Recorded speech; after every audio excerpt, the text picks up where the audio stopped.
And I'm joined for this short shot by 3 directors of documentaries.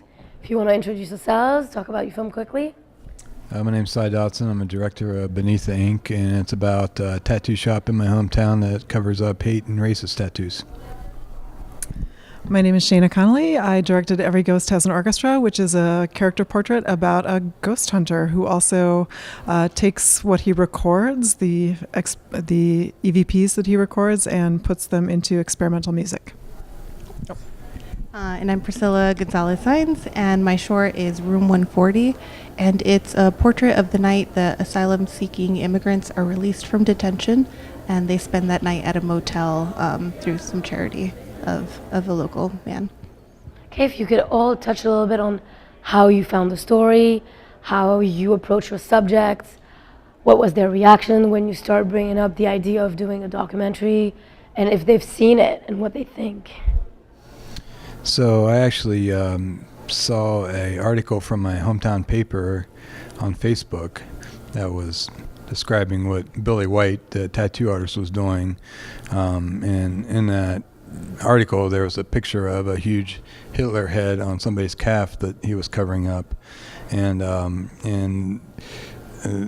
that person was very open about why they were there and told their story and drove 3 hours to do this. So I thought, depending on what we could get, I thought it could make for an interesting film with backstories and layers, and then actually, everything kind of worked out. Yeah, absolutely. So my husband is a singer, a lyricist, and he was approached by Michael Esposito, this ghost hunter, who wanted to have Chris, my husband, sing on one of his records. And Chris was telling me about what he was doing, and I started asking questions about Michael and wanted to know more about this ghost hunting and music making, and it fed into the work that I was doing already, which is about ghosts and hauntings.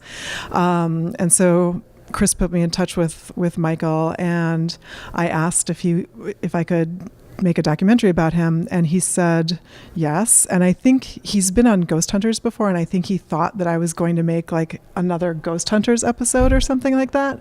And it turned out to be not that at all. It's a 7-minute experimental documentary with a lot of abstract imagery, and it's quite philosophical, but he loves it, even though it's really not what he expected. And he's a really generous person, and also a huge cheerleader for the film. So every time we get into a festival, he's like, "This is great, this is fantastic." And when we screen locally, he comes to the screenings, and it's pretty awesome. And that must be entertaining. Yeah.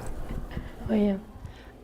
So for my film, I mean, all of it is basically revolves around this charity that a man in Oakland, he's actually a pastor of a small indigenous Guatemalan congregation.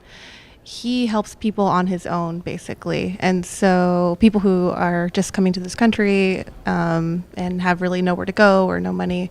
Actually, to backtrack, this all started with an interest in sanctuary in the Bay Area where I was living, and I was really interested in sort of what that movement looked like now. It was really big in the 80s, and there were still a lot of organizations that are doing the work to help people. And in that research, I was told about this man that basically just does it on his own.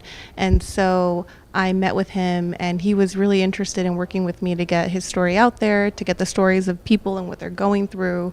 And so I essentially follow people that he helps.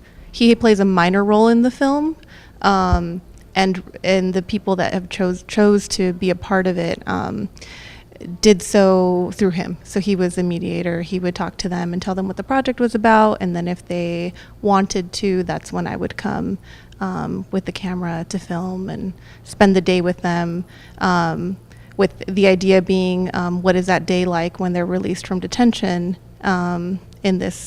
in a contained area of this hotel, sort of where they rest and sort of try to figure out where they're going the next day.